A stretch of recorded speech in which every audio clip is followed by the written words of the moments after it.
western side of the county, which is all the towns along the Connecticut River, plus Swansea, Chesterfield, and Surrey. I want to just to suggest that what we're going to do tonight is have a brief presentation made by the county administrator. We're then going to open it up to as many questions and comments as we possibly can have. I am going to ask now, and I'll probably repeat it, that you keep your questions or comments as short as possible so we can get as many people to have an opportunity to speak as we possibly can. First, let me make plain that the decision as to what to do with Maplewood will not be made by the county commissioners. It will be made by the legislature of the county, and the legislature of the county are the 23 state representatives who, after they get elected, suddenly discover that they have two jobs, one in Concord and one as the legislature for Cheshire County. So these are the people that ultimately are going to have to make the decision. And I'm going to ask the legislators and those who are candidates to stand and introduce themselves so that if you want to have conversations when this meeting is over, you'll have a full opportunity to do so. Let me ask the legislators to stand first and introduce yourselves, if you would. Lucy Weber, local. Paul Birch, Westmoreland. Tara Sad, local. Bill Butinsky, Hinsdale. And I know there are... And Jane. I'm sorry, Jane! I didn't see Jane. Jane Johnson from Swansea. Welcome. My apologies. Jeff. And there are... Oh. Well, I'm going to introduce you separately. Let me ask the candidate for the state legislature if they would also stand. Mike? Mike Abbott, Hinsdale. Edwin Smith, Hinsdale. Harry Tracy, Chesterfield. Thank you. And there are two candidates for county commissioner. I have one, and the other is sitting in the back row. And he is...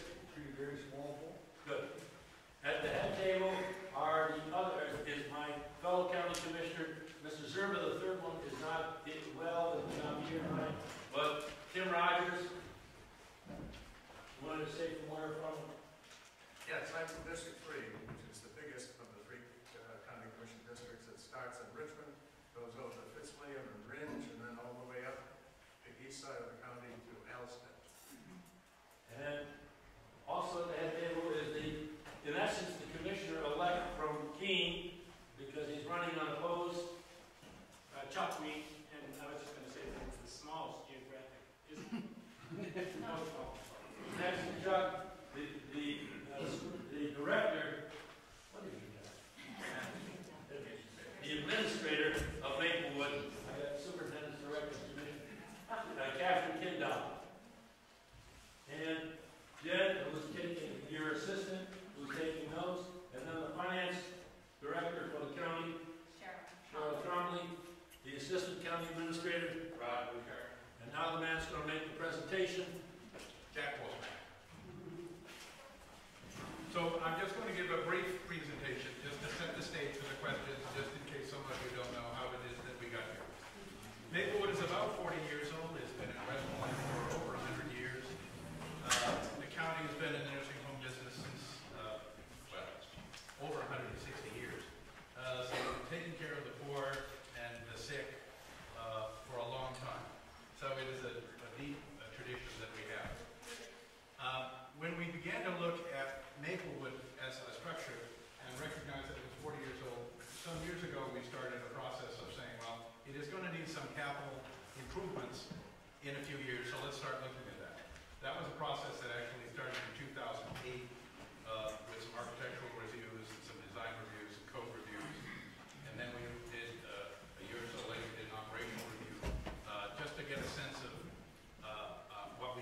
to build a brand new campus in Keene. And not put money in Westmoreland other than to keep it safe, comfortable, and necessary to meet the needs of the residents out there, while a transition out of Westmoreland and into Keene was accomplished. The delegation has not begun those discussions yet. They will begin to do so after the election, and they will be taking into account the comments, the feedback, the questions, and the observations that come from the 4 public meetings that we'll have about this topic. So to set the stage very broadly,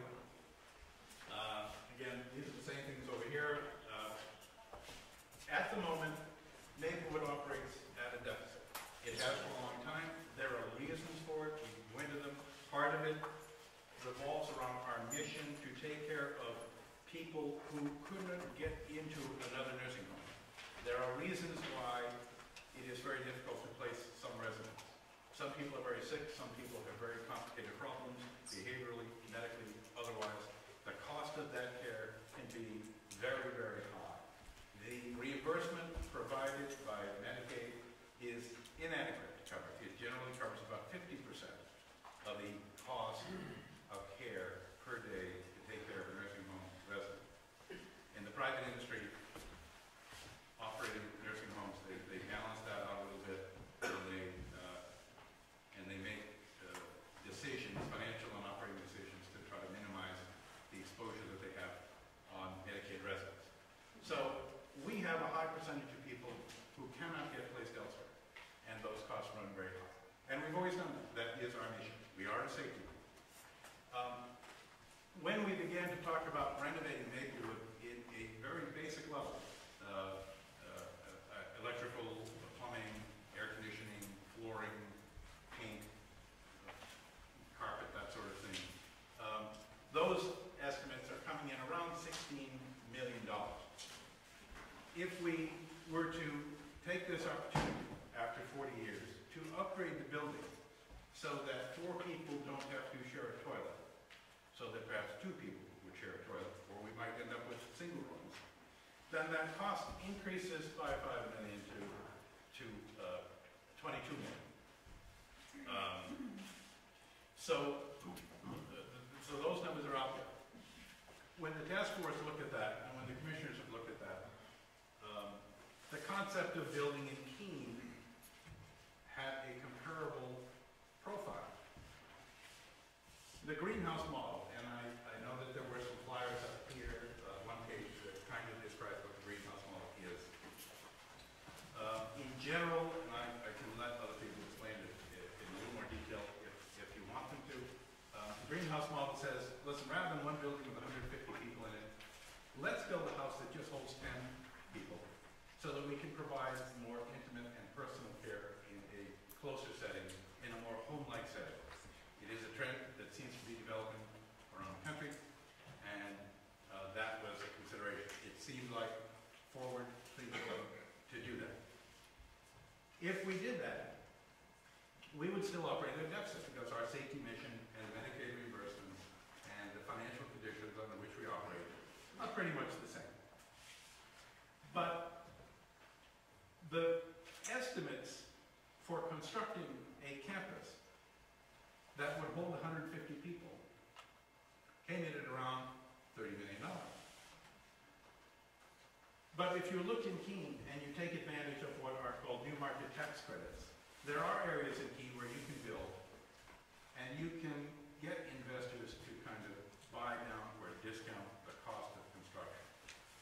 So that's a good thing, because you could build an entirely new campus in Keene in a new market tax credit district and end up spending around $18 million, comparable to a renovation of the existing Maplewood in Westmoreland. So those options were floated out there. The third option is basically wait. At the end of the day, no matter where you build, it's a lot of money. And the county would have to borrow these funds, and the taxpayers would have to pay for that construction or that renovation.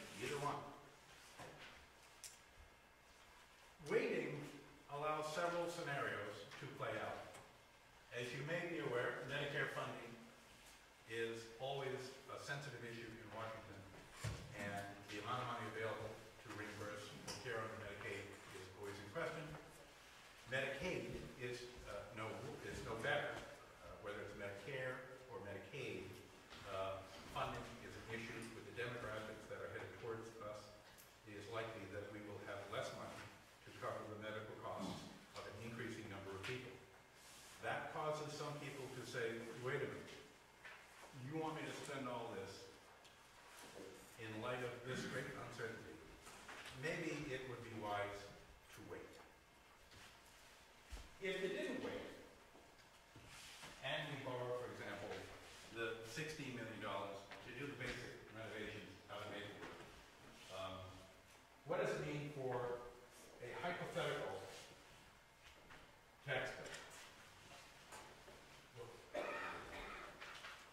A $16 million bond issue has a principal and interest payment of about $1.5 million. That would increase your county tax rate by 6.57%. So that if you had a $200,000 home, you might see your taxes go up by $45.66. And so this slide, as you can see, lays out these various scenarios. If you spend $18 million, as if you were going to build a greenhouse campus in Keene, the principal and interest, the combination of the costs is about 1.7 in the first year, increased taxes 7.39, $50, $51 more in your tax bill, and so forth, down to the 22 million, $2 million a year, 9% increase, $62 on a $200,000 home, more or less. But waiting, which is another option, is cheaper. In the past, we average about $325,000 every year in capital repairs and improvements to the existing building. We are putting money into it. We do what needs to be done. We put a roof on a couple of years ago, put another roof on next month. We do spend money on the building. It is just difficult to catch up with it. But we could continue that trend, and every year that has an impact on the county tax rate of about 1.4% or less than $10 on a $200,000 home. If we increase it, let's say we triple that. Let's say you want to wait and you want to triple the amount of money that you put in capital projects while you're waiting and buying time. Let's say you say, well, let's put $1 million in for 10 years, and we'll put $1 million, put $10 million in. That will increase the tax 4% at about $30 to a $200,000 home. So that is just a general drive-by of the options that are under consideration, or will be under consideration. Now, there's a lot of detail that has yet to be developed on these. If you do this, renovating Maplewood, you can't do it with a full house. That's a consideration. You have to take longer. It would take probably 3 or 4 years to work through the entire structure, renovate all the bathrooms, replace all the plumbing, add air conditioning, do the walls, do the floor, curtains, whatever. So you have to decrease the census by about 40%. So you'd have a smaller population in there. Okay, that's fine. But you also have 40% less revenue, more or less. Yeah, you have some fewer expenses because you have fewer residents. Where that's going to tip out, I don't know. I don't think you'll end up making money, but your numbers generally will come down. But you'll also have decreased your capacity by 40% for the years that it takes to renovate it. On the other hand, build a brand new for $18 million on a new campus, build it all, move everybody over, and you're kind of done. And then there's the wait option. So with that said, I'll invite Commissioner Kraft to open it up to questions and comments. There were a number of public comment forms on the table here. You can either speak them, we will be taking minutes. We're going to try to record the salient questions. We're going to put them in a frequently asked question list, which will grow over time after each of these sessions. They will be on the county website.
your numbers for the greenhouse, knowing the residents and did anybody take into effect what the staffing ratios would change if you start breaking these people into little houses? Instead of being able to service a large number of people on one floor? The answer, I'm sure, is yes, and I know that both the finance director and Catherine have been working on that. I don't know which one of you want to take the question. Catherine, we'll start with you. Well, I can just say generally the answer is yes. One of the things that we did when we did a pro forma budget for the greenhouse was to examine our staffing profile now in terms of nurses, aides, dietitians, the roles, the tasks that have to get done, and you place that in the greenhouse setting because all those tasks still have to take place by one person or another. But do those numbers show up in that number that you projected, or is that going to show up later down the road in some operating budget that we're stuck with because we built this building? It's never shown up front. It shows up here. It shows up in the sense that the operating deficit, at least in year one, is a little less than what we've experienced historically at Maplewood, but it is close. So you're going to actually be able to reduce staff?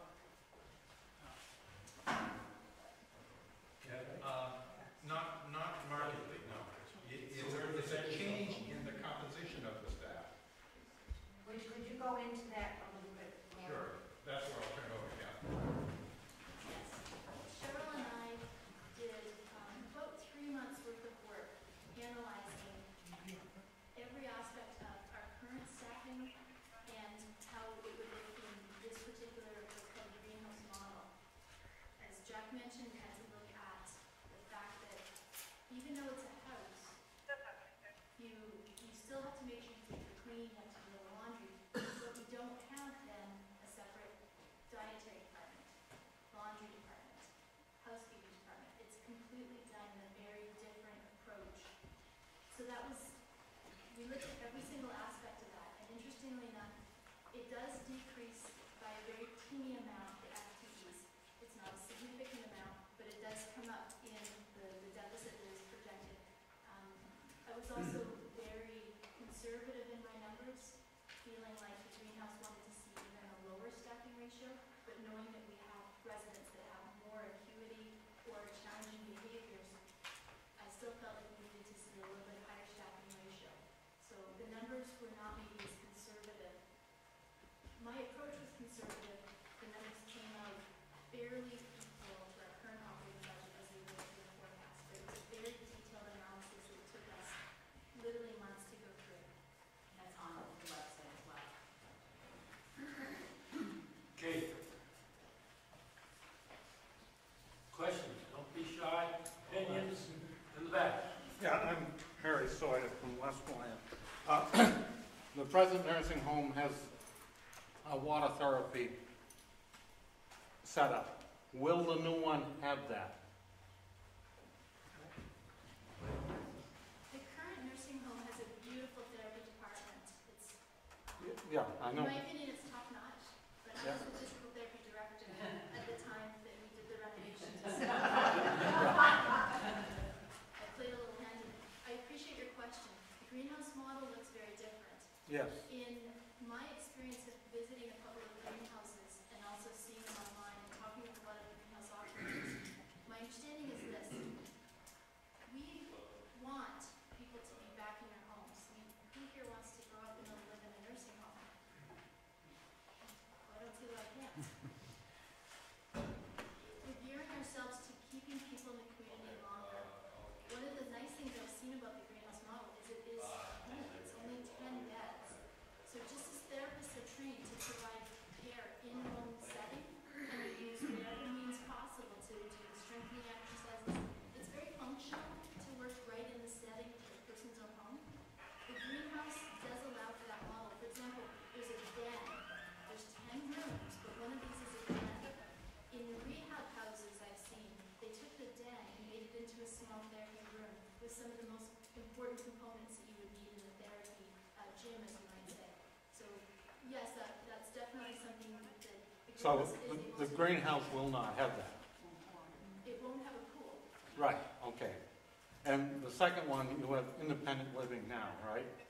Pardon? I don't know what you call it, but it's the independent living, assisted living. Yeah.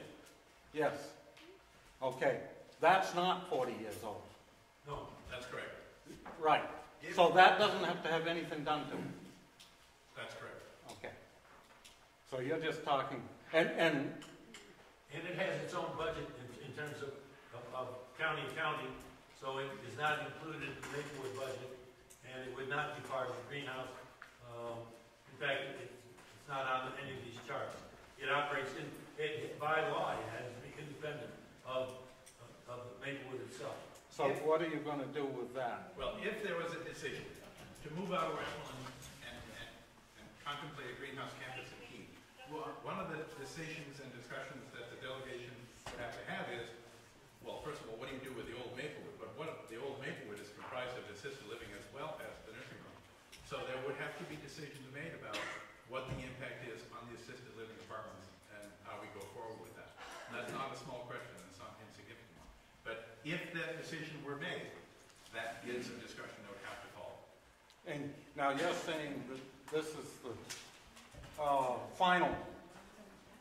You have, I've forgotten what the number is, that you have there now, the place of last resort. This is not a Cadillac care that they're going to get. They're never going to go back to their house. So how are you going to treat that in a campus situation? And I also spoke with a nurse that had worked at the Keene Clinic and hospital, and when they put them together, it was much more efficient because they didn't have to run outside in January to go from one building to another.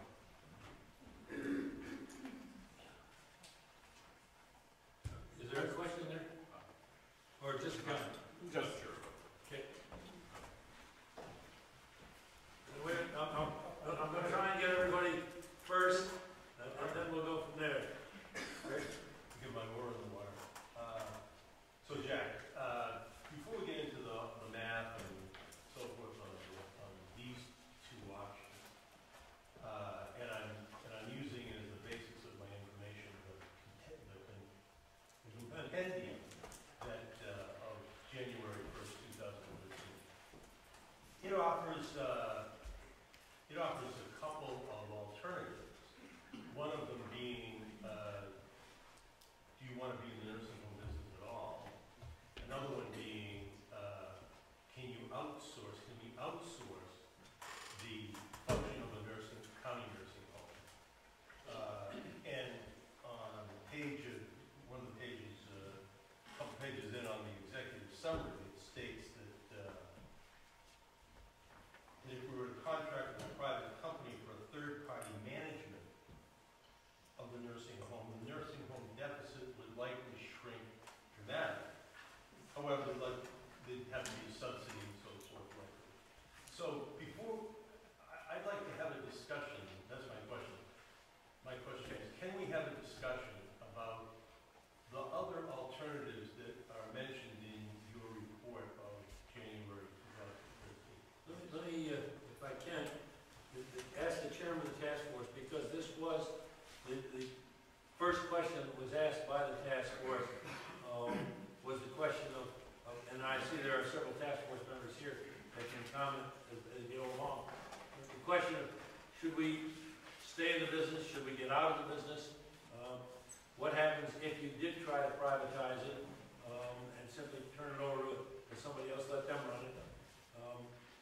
John, you want to speak? I'm just thinking that, it's really an issue for our elected officials, so I'm sort of looking for you folks to, because that's the first decision you have to make before you get into this. So I'm sort of asking you folks to give me from your perspective as the elected official.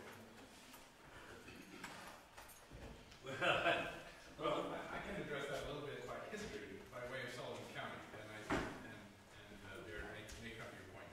Sullivan County went through this discussion some years ago, and they actually contracted with a private operator to take over the county nursing home. And it failed. And I guess the reason that it failed in summary is that if you take the nursing home operation and you make it, I'll say, profitable, the risk is that you sacrifice the mission. And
buy their way out, which is to say, a nursing home bed might have a value of $35,000.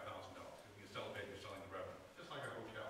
You think people are going to show up, you buy a hotel, and you hope people show up, pay the $35 a night. So the bed itself has value. When the county nursing homes sell, they sell with a condition that the people that buy it continue to take care of a certain number or percentage of people that constitute the safety net. In return for which, the people that are buying it say, okay, but don't think I'm going to pay $35.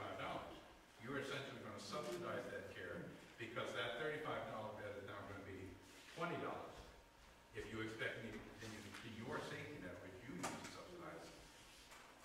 I will now lower the price to get a discount of that.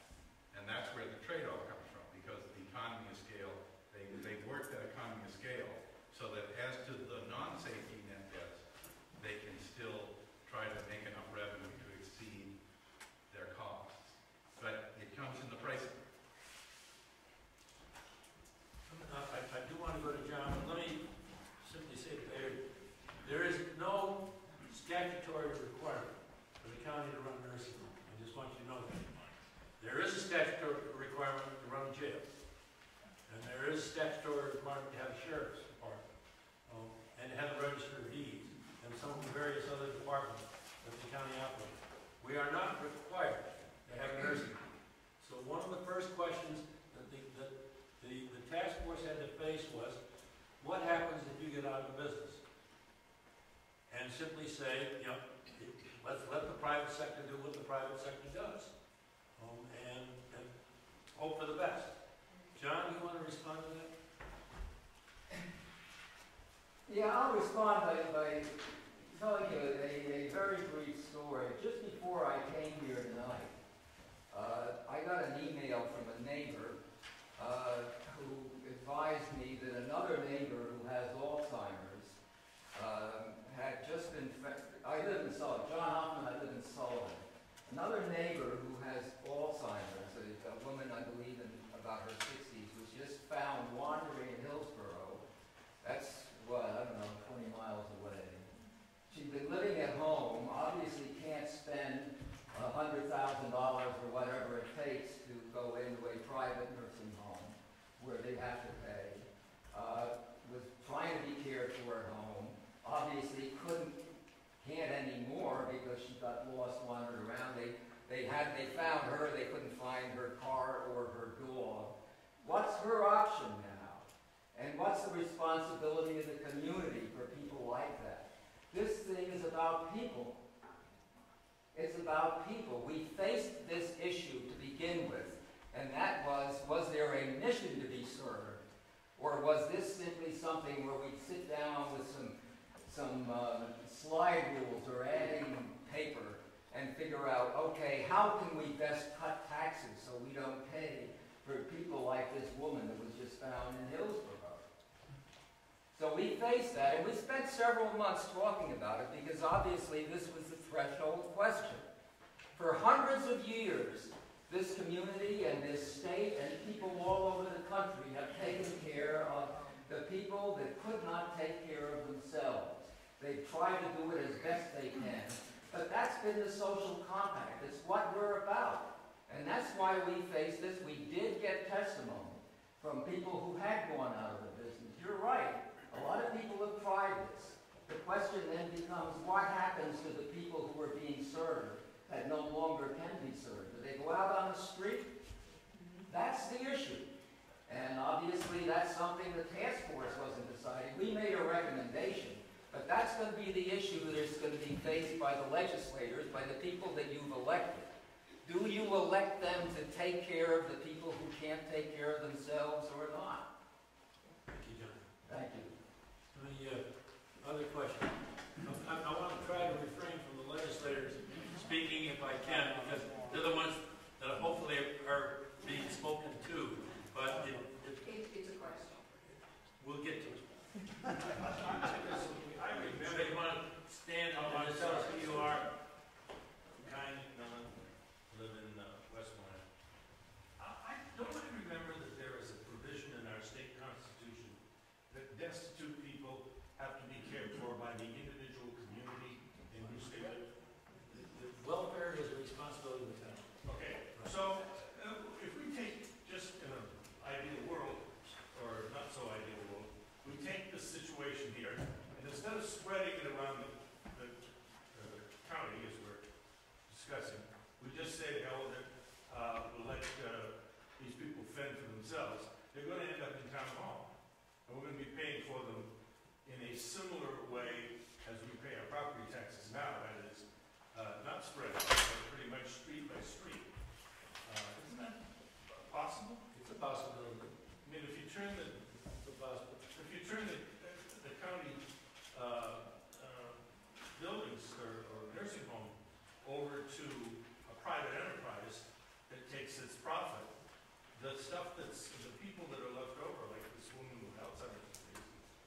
state law that they have to pay here for, you just said, but there isn't a town by town responsibility.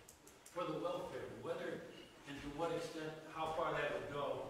When I was a selectman, people would come in and the lights got turned off, or the fuel ran out.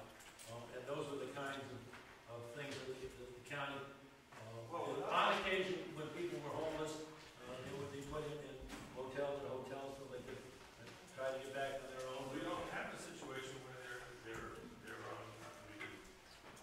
with Alzheimer's disease or some other impossible situation.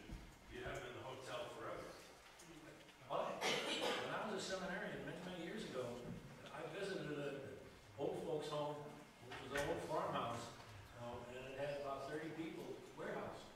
Yeah. I mean, that's on the front porch, in the living room, the dining, and that was once upon a time the way we took care of seniors. And, you can't technically, no, more than technically, the law now says that there has to be care, and the amount of care is highly prescribed by the state and by federal regulation. Catherine will be going into it.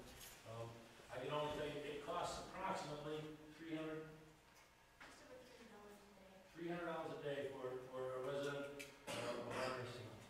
And the state reimbursement is approximately $168. So the difference between the $300 and the $168 has to come from somewhere, and that is from the taxpayers of the county. At the present moment, this present county. I'll just clarify one point, and it goes a little bit to the guy's question. There is a statutory difference between the welfare associated with long-term care and town, so it wouldn't, your scenario probably wouldn't play out.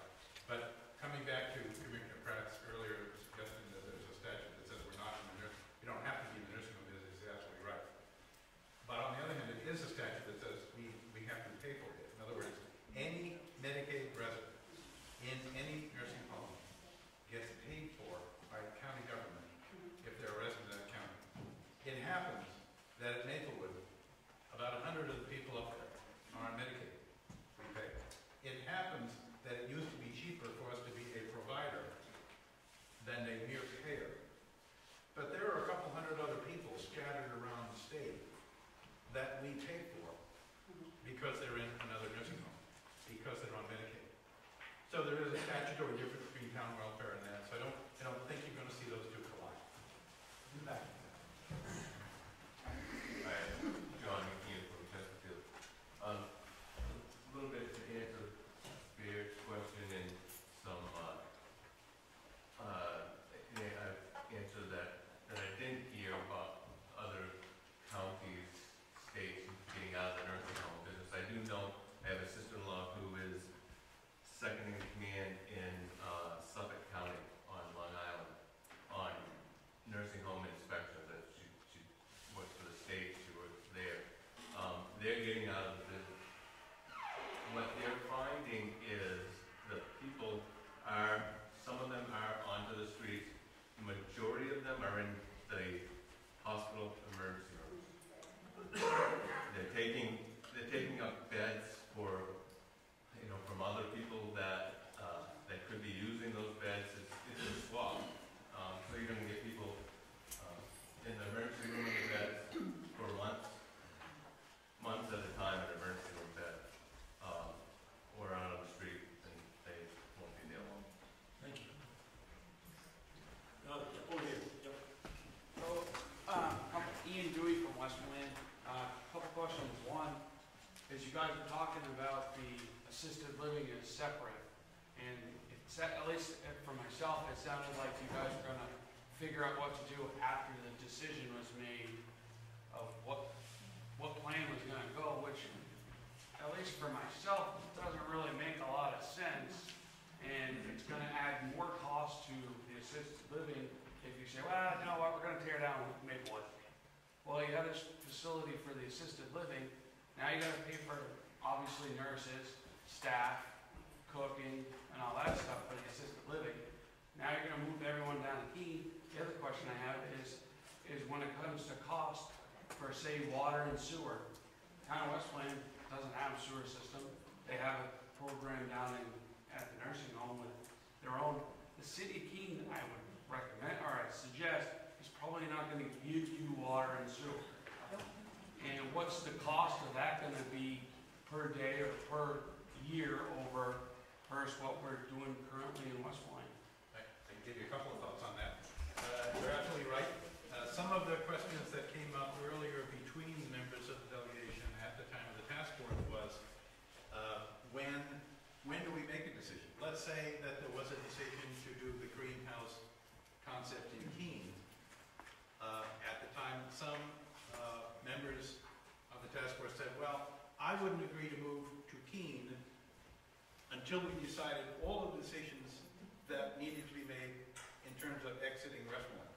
What do you do with the building? What do you do with assisted living? What do you do with the water plant? What do you do with the wastewater plant? What do you do with the 650 acres? What do you do with the other buildings you own? Some people were saying, answer all those questions with a good answer, and then we can talk about this. Other people were saying, you know something? This is a great opportunity, and you shouldn't let this get in the way of this. If you make a decision to move to the greenhouse, sure, in the days that follow, you'll make these decisions over time. So but that was the range of responses. And just before I forget the other half of your question, you're right. We make the water that it takes to serve Maplewood. We treat the sewage that goes to Maplewood, it goes back in the river. We do that very economically. Less than a penny a gallon, but I'll bet Rob Ryan can tell me exactly how much. In Keene, I will venture to say that water and sewer is 10 times as much. It is a lot more expensive to buy water than it is to make it. No question. That is another consideration. There are other costs associated with moving and other decisions that have to be made. But this begins to give you a sense of the depth and breadth of the questions and the discussions about any decision. I'm gonna let the delegate and the state reps and the candidates get a chance. Bayer snuck in there, which is okay. But I want to get the civilians, those that are going to have to impact the legislators as much as possible. Go ahead. She hasn't talked yet. She goes to us. Guy behind you, Dan.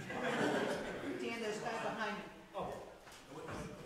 Yeah. Ernest Burnham, I live in Westmoreland, and I went to the commissioner's office and reviewed the proposal by the greenhouse and the other notes and papers. And I noticed that you said it's slightly less, $2.4 million rather than 2.6. But as I understood it, that was for 1 year. The following year would be back to $2.6 million loss. That's true. Well, unfortunately, we live in a world where inflation may be down, but it's not out.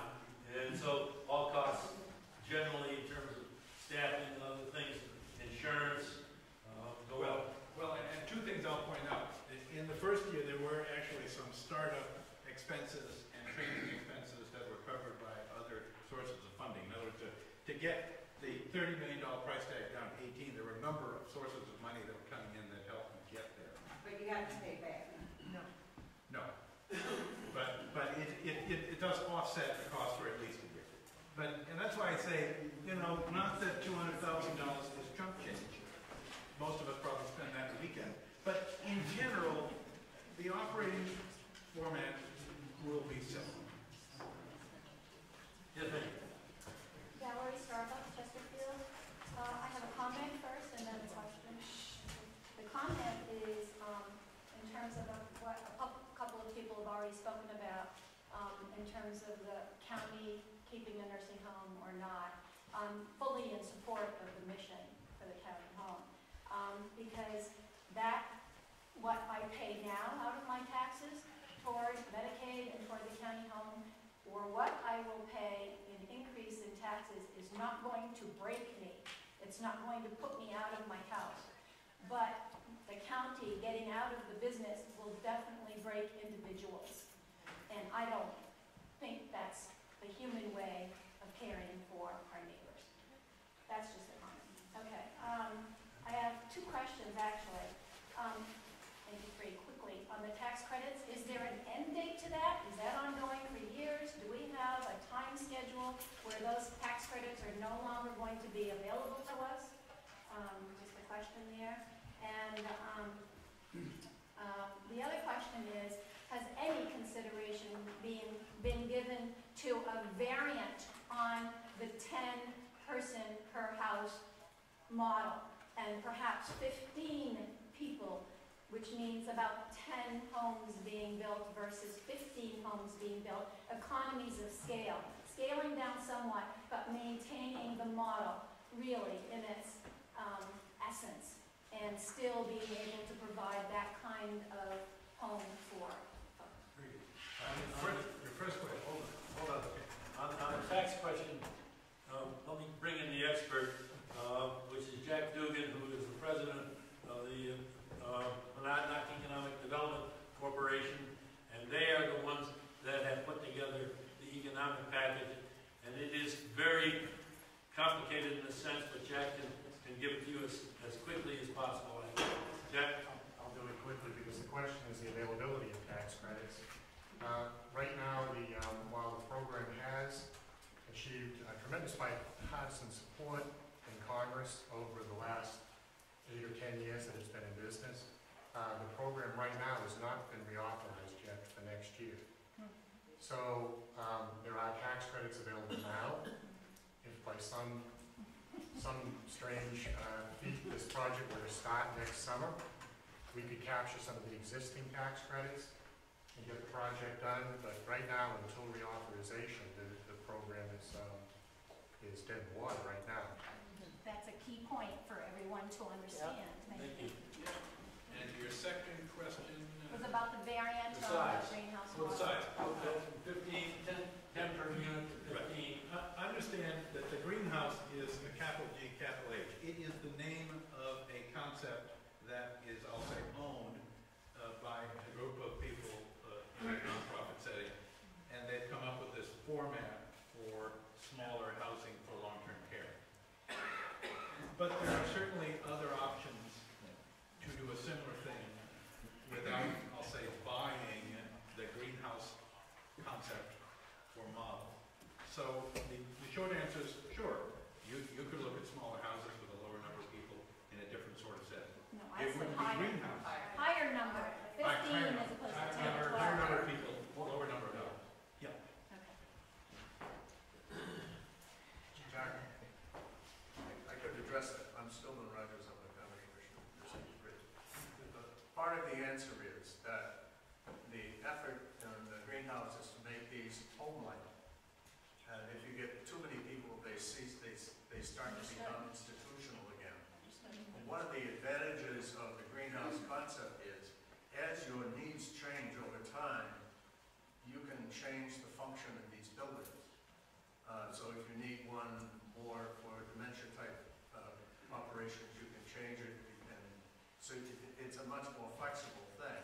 If 20 years from now, we don't need all 15 units, one of them could be converted to some other use. Easier than, say, or if we need more units because the silver tsunami is on top of us, we could build another one, and as opposed to the present structure, which is a big concrete thing, concrete and steel, which is very expensive to add to, very expensive to build, and doesn't have that kind of flexibility. So I think the number 10 has been, they can be expanded a little bit. I think there may be a couple of greenhouses someplace that are 12. But the ability to build small and to have the flexibility of converting a small unit as opposed to a larger unit works. We have, I think, 40 people now in the atypical unit, roughly. That may grow as people live longer. We can expect and we can anticipate that more people will require that sort of care. And with a smaller unit, you can add a small unit rather than trying to divide up a floor or divide up a house. So that's basically one of the reasons for 10. Did you get your question? No? No, I'm the one behind you. I got one. Okay. I want to give folks the first chance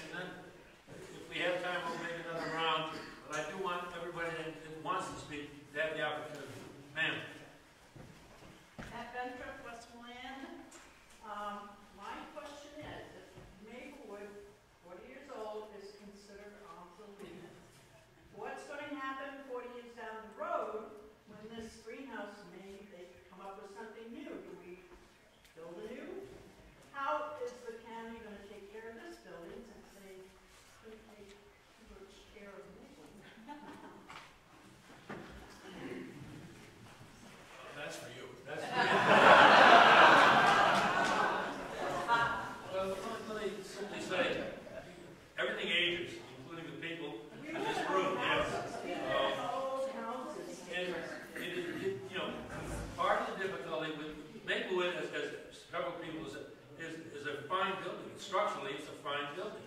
Let's not be deceived about that. It doesn't have air conditioning, which a nursing home ought to have, and we do run afoul of state regulations on hot days when there has to be a mean temperature in the building, and so at some point we need air conditioning. We have, as you all know, at the present time, 75 rooms, and they each have one toilet, and there are 2 in a room, so there are 4 buns to a toilet. And that does not meet code. If you start doing major renovations, you're going to have to, they also do not meet the ADA, American Disability Code.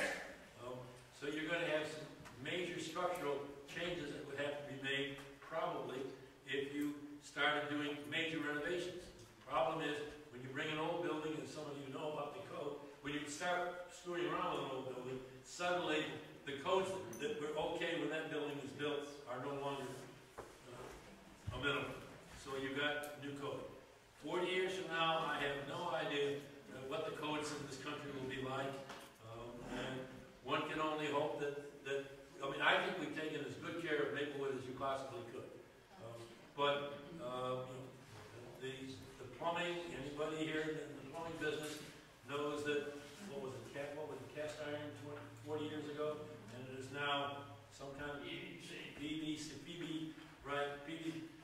Things change, and you got to keep up with it as best you can. There is no guarantee, but we'll do the very best. Assuming a greenhouse was built, we would try and take care of it as best we could. I can tell you that the Keene Housing just renovated 40 to 60 units Eastbrook, and we're going to help you with the name. Brookbend, and they have been, they're about 40 years old or something of that nature. And so they have now renovated them all with the help of various tax credits and various things. And they will have another useful lifetime. So it can be done. Question over here, right? Over here.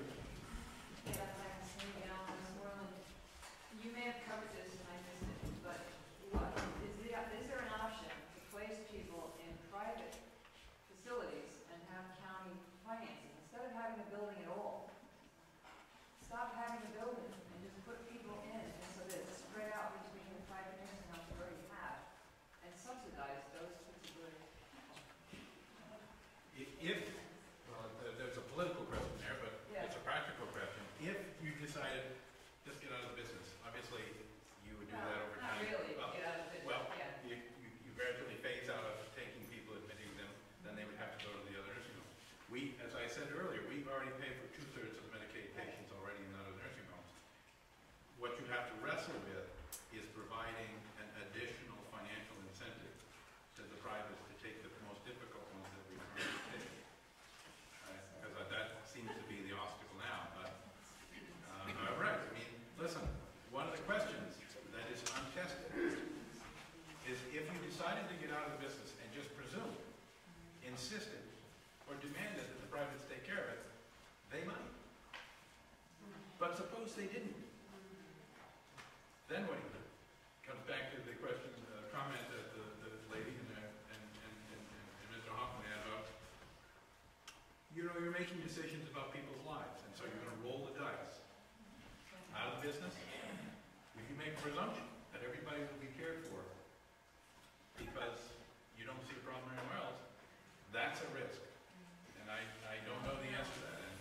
Let me just say, you would, in one sense, open the floodgates, because there are a lot of people that are now taking care of their parents at home, and who are not getting any assistance, and who, if they suddenly said, well, the county is willing to, I think it's a slip, but it's an interesting question. Yes, ma'am? What's the projected number of people that need this kind of care in 20 years? Are we looking ahead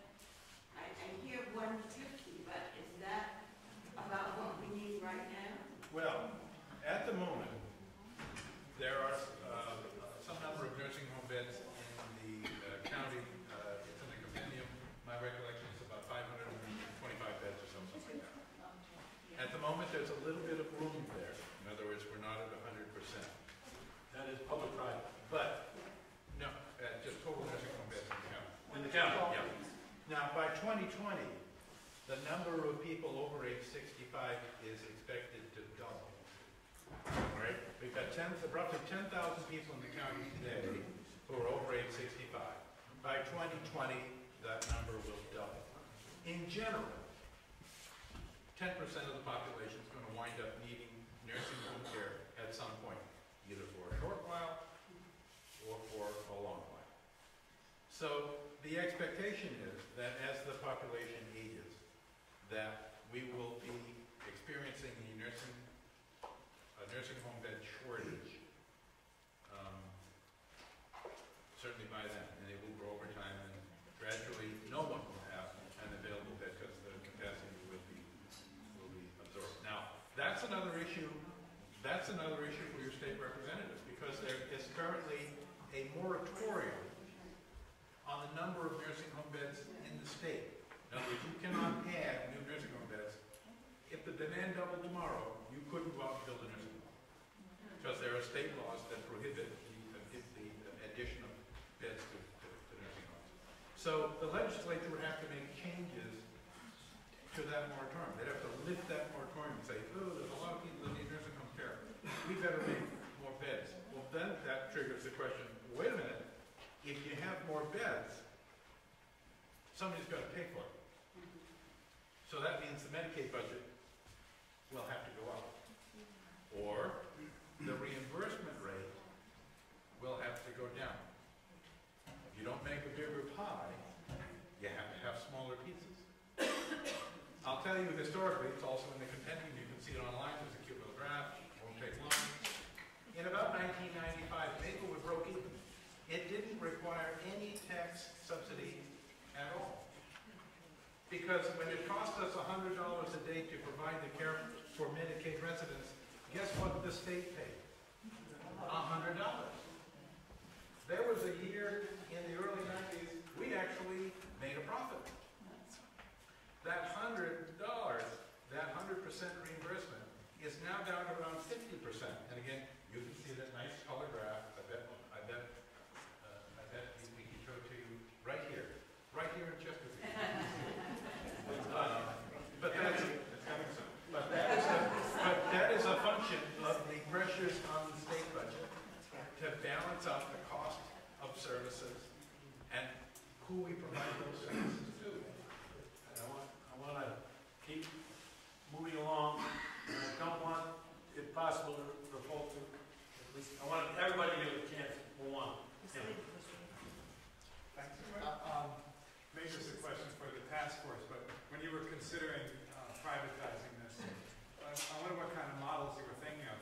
I know that there's some very big groups that manage nursing homes, and so I was looking up that a little bit, and their CEOs in those companies get about $3 million a year from public funds, I guess, from our tax dollars.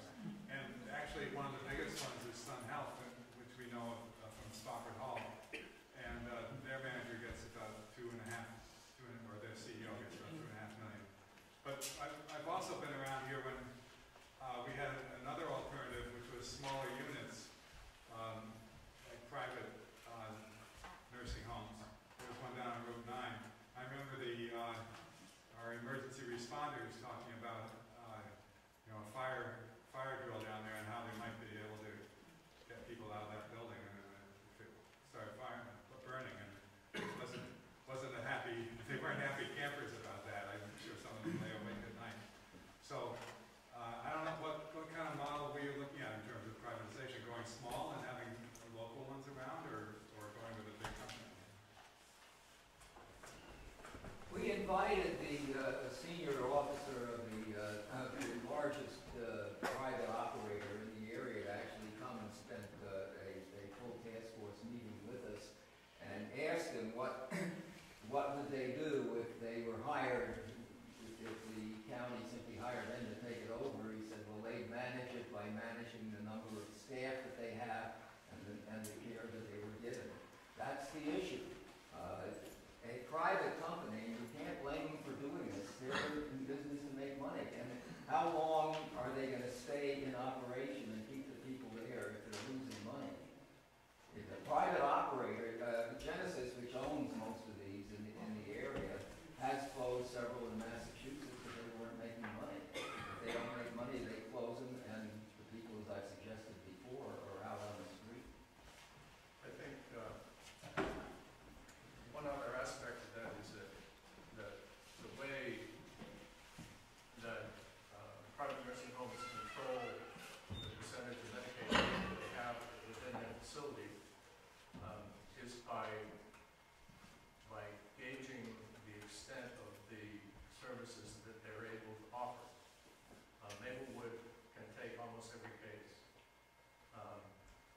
out of business and they couldn't handle them, and they shipped them off to other places.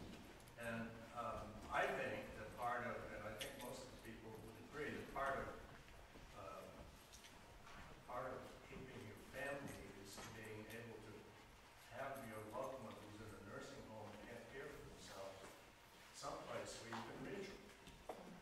And that doesn't mean someplace down in Worcester, Massachusetts, where they happen to have an extra bed, or in, you know, maybe up in Carroll County someplace. So the answer is, you can do it, but you take a chance, and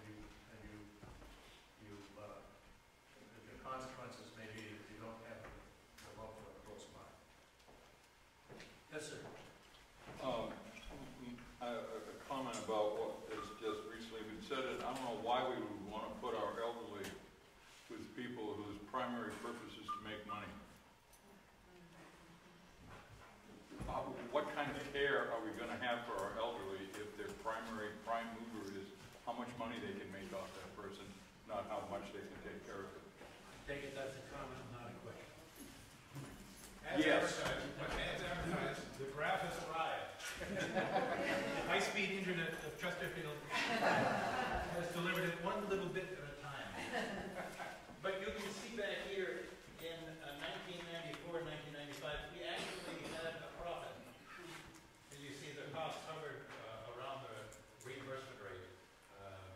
And then as the state revenue pressure began to increase, the reimbursement rate went down. It didn't rise at the same rate as inflation or cost. So you can see that if we project this out, we're in here today.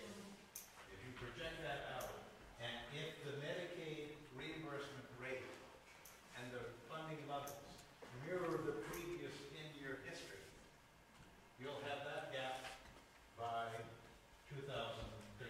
So the gap continues to grow.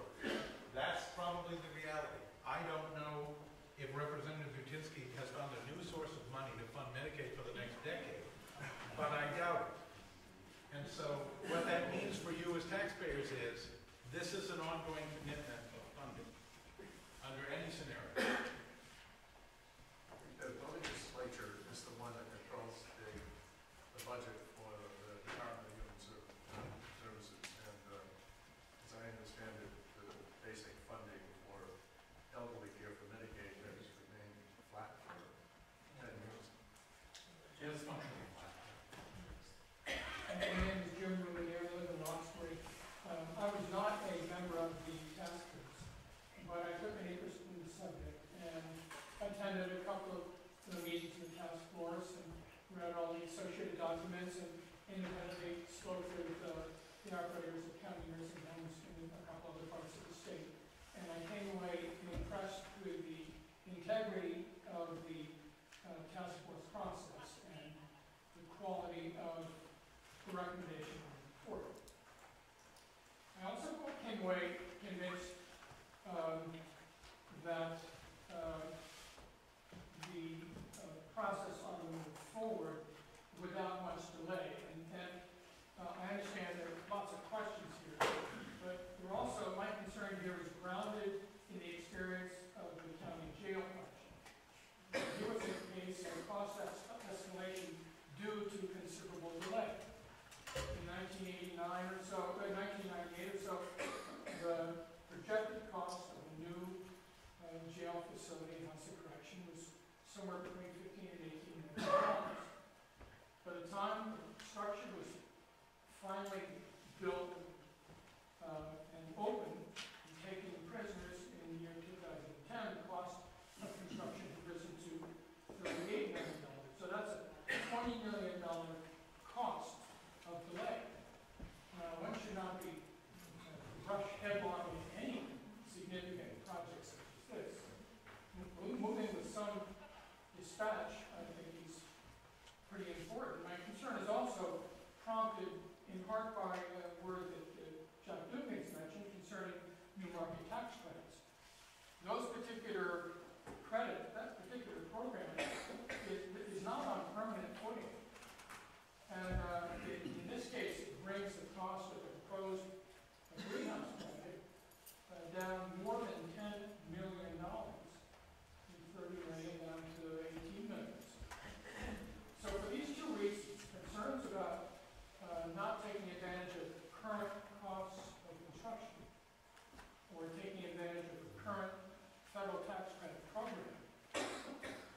what we're in need of the taxpayers.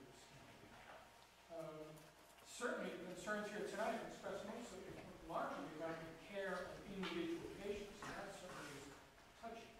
But I'm presenting here the argument from the view of the taxpayer. Thank you. Thank you, sir. Let me, I know that there are two legislators, or one past and one present, that wanted to ask questions. Let me go to Smokey and then. You have a question over here. First one. Let me get these two, then I'll go to Smokey. Thank you, Jack. Edwin Smith from Hinsdale. You mentioned, Jack Wozniak, about the franchise greenhouse. Yes. Is there a fee for that? Is it a one-time fee? If there is a fee, is it a one-time fee? Is it an ongoing fee? Or is there none at all? That may be a Jack Dugan or a John Hoffman question, but my recollection is that there's a $250,000 fee to, you essentially reimburse them or you pay them for having gone through the work of formatting a nursing home structure like this. So, is that true, John? Yeah, there's a fee. It's $200,000. It's for the. It's not recurrent. It's 1 year, and that figure has been built into the cost estimate. So that's already in there as part of the package that's up there. And one more question I have. I think I heard that none of the costs to modify the current building and continue to keep the assisted living in its current location, if in fact the greenhouse process was followed, hasn't been considered in this, nor has the cost to mothball that building or any of the other costs related to that. I don't think I have heard that they're included in this, and I just want to make sure, because that certainly should be part of the equation. If that's a cost that's going to cost the county sometime, we should be knowing what that is now. Yeah, that is true. The costs of mothballing, or reusing, or doing anything with that building are not included in any of this.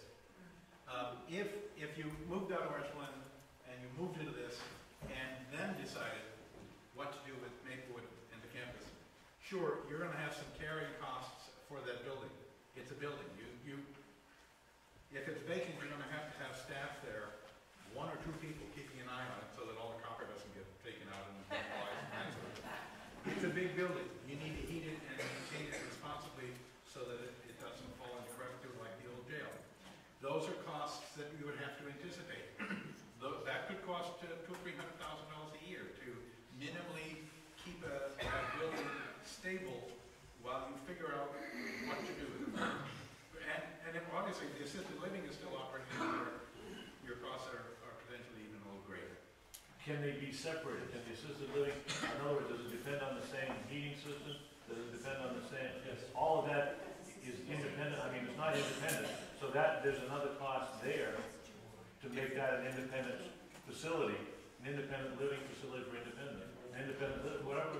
Yes. You would have to spend work segmenting the building to isolate the assisted living from the infrastructure of the rest of the building. Your isolation would have good. My question was answered. It had to do with the separation between the notion of we are not obligated to stay in the nursing home business, but we certainly have a continuing obligation to pay for the care that isn't paid for by anybody else. Yes, sir. I'm sorry. I'll give you that. I won't do that. Gary Wayne, Chesterfield. I've got a couple questions. Start with some quick ones. What do we charge today for a room in Maplewood? Private space, $350. $300. $2.50.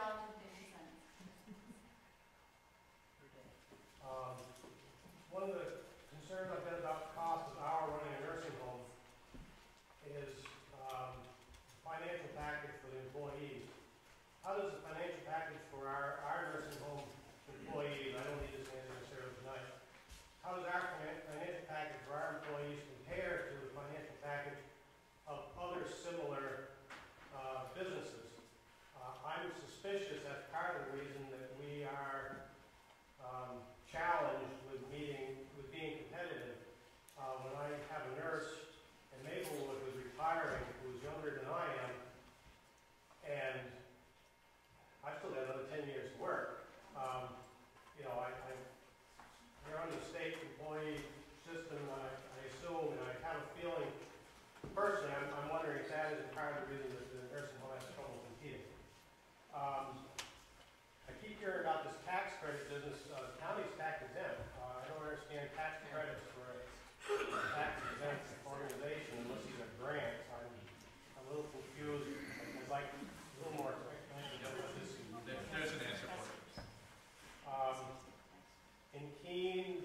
tax exempt building, I presume, would it be payments in lieu of taxes that we have to consider that we haven't?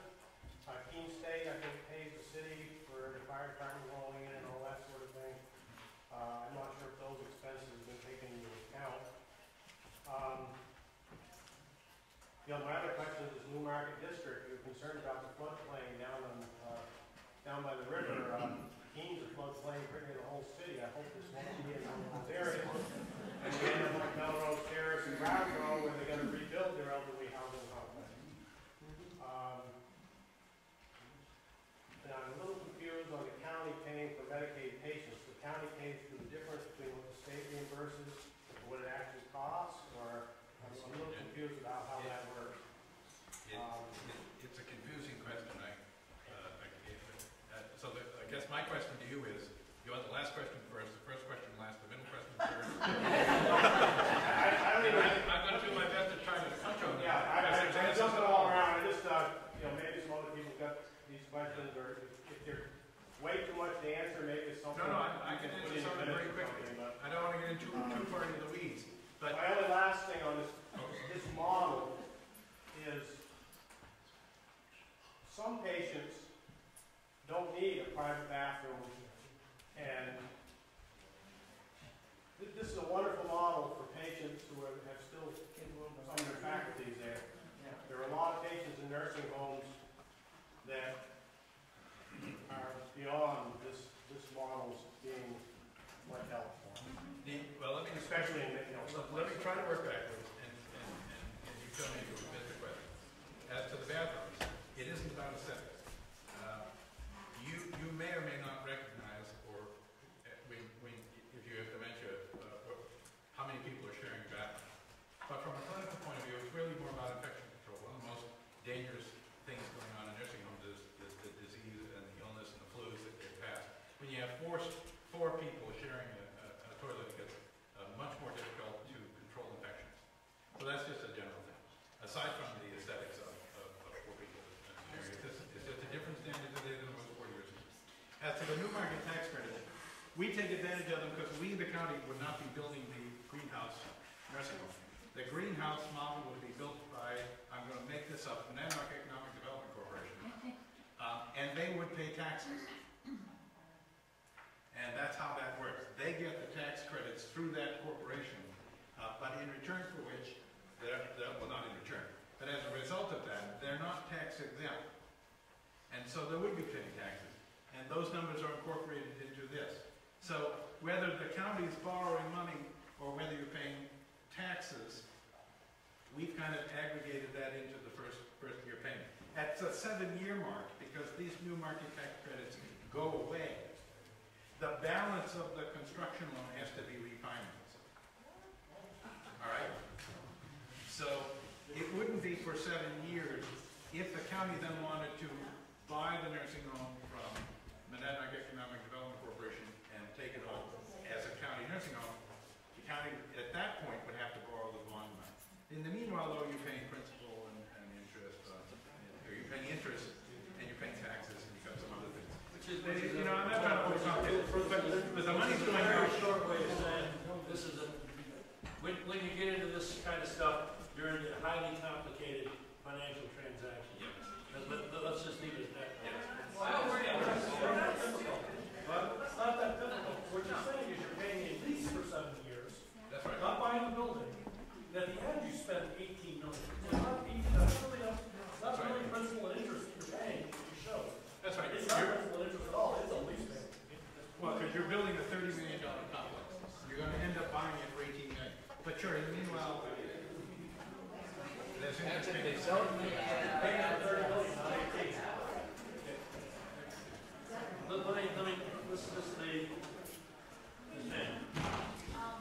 I'm thoroughly confused as to who's paying taxes, but I'm not going to go there. A comment was made about they didn't want to go to a private facility if they were for profit. I've been reading quite a lot of your information online and some of the reports and comments and things. And one of the things about the greenhouse was presented that it needed to be very attractive, to compete with private nursing homes to get some paying patients to help carry the load. So this tells me that nursing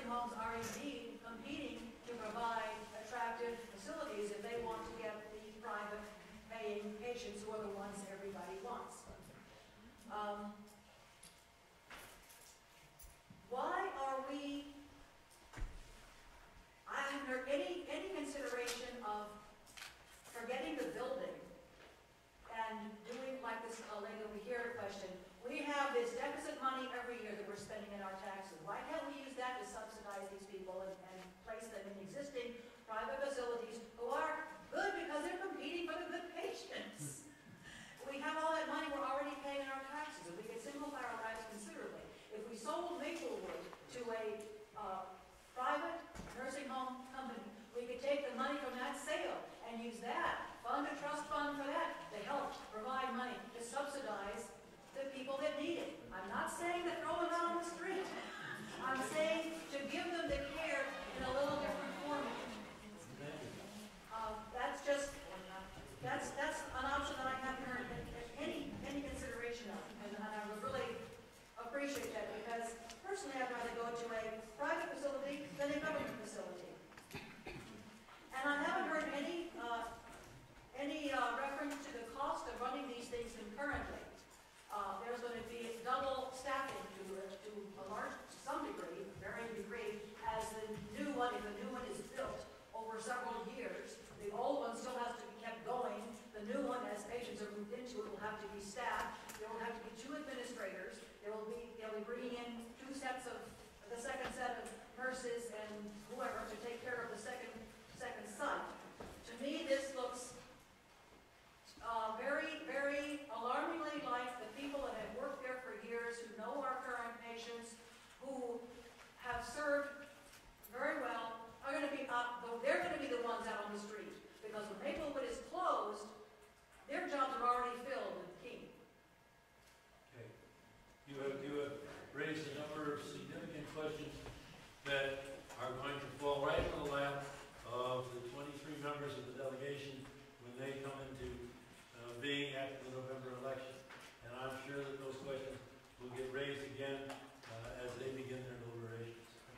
numbers, there are lots of numbers.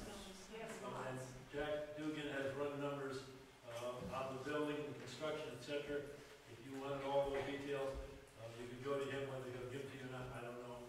All the numbers on the operation. This is just one of the books that shows how they arrived at the figures, the 2.4 million.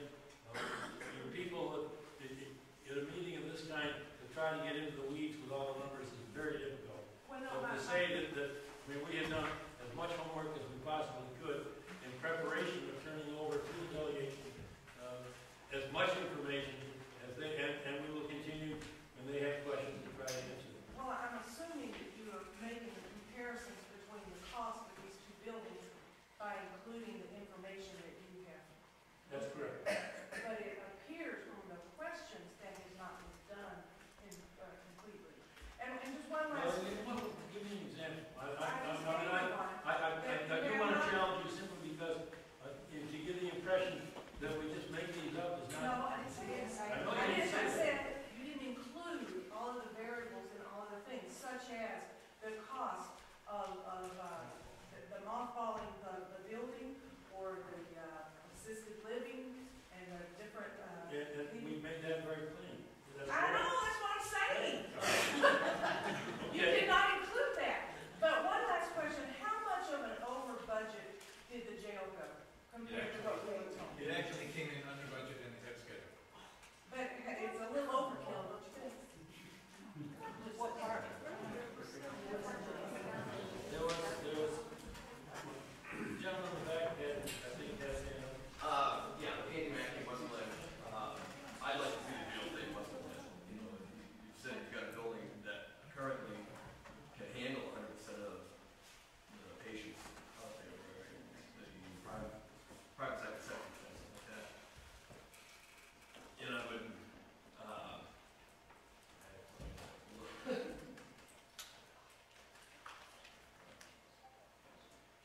oh, the 30 million, so the 15 buildings, the $2 million a piece, is that kind of how that goes?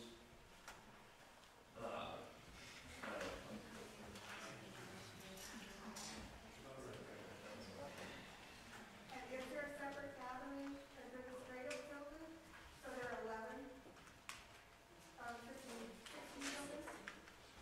And is there room for expansion? Well, Is there room for extension in terms of the I would say more buildings.